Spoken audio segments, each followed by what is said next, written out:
Assalamualaikum warahmatullahi wabarakatuh kepada ibu-ibu dan remaja putri yang berbahagia.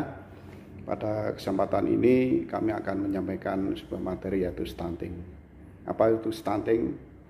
Pengertian stunting adalah gangguan pertumbuhan dan perkembangan pada anak sejak konsepsi sampai usia 5 tahun dan juga adalah masalah gizi yang kronis. Dan faktor risiko stunting, faktor dari keluarga dan rumah tangga. Yang keluarga gizi kurang saat prekonsepsi, saat kehamilan dan menyusui. Kemudian tinggi badan orang tua itu kurang dari 150 cm.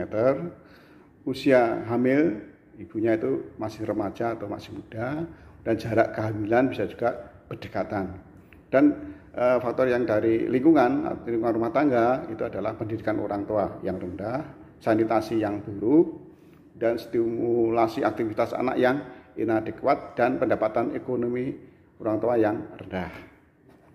Kemudian ada lagi yang waktu menyusui, inisiasi ASI terlambat, kemudian ASI non eksklusif, dan ASI lebih cepat dihentikan, dan infeksi itu dari diare, infeksi saluran nafas, tidak divaksin, dan juga luka yang sulit sembuh. Dan akibat stunting itu jangka pendek dan jangka panjang. Untuk jangka pendek itu morbiditas, mortalitas, dan disabilitas. Kemudian yang jangka panjang itu ukuran tubuh pendek, kemudian keterbatasan intelektual, produktivitas kerja yang rendah, dan reproduksi, dan penyakit metabolik. Dan pencegahan supaya tidak stunting adalah yang pertama itu praprimer atau prakonsepsi, itu adalah persiapan ibu hamil. Untuk persiapan ibu hamil itu bisa dimulai dengan perbaikan gizi prakonsepsi, asupannya, dan IMT usahakan normal, dan edukasi terhadap calon ibu melalui pelatihan dan juga bisa sosialisasi. Kemudian yang pencegahan lewat lingkungan itu bisa dengan menjaga sanitasi air bersih, dan higienis untuk tangan dan peralatan makan, dijaga kebersihannya, dan penyimpanan dan pengolahan makanan. Yang selain itu ada dukungan pemerintah itu melalui program perbaikan gizi dan program suplementasi makanan. Dan selanjutnya yang primer atau kehamilan itu asupan makan ibu hamil.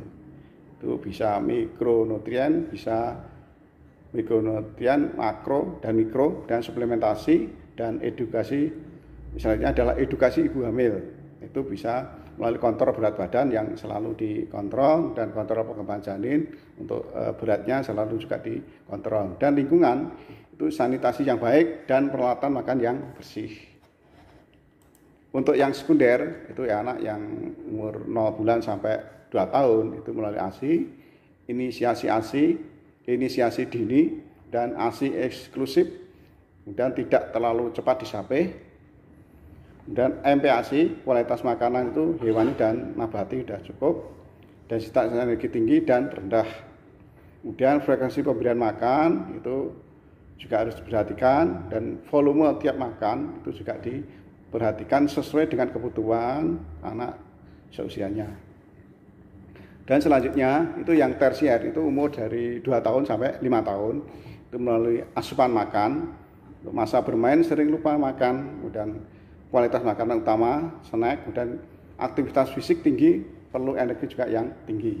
Waspada makanan yang dapat membuat tersedak, kita harus jaga. Dan lingkungan, kebiasaan cuci tangan sebelum makan, peralatan makan yang bersih, dan penyimpanan dan penyajian makanan.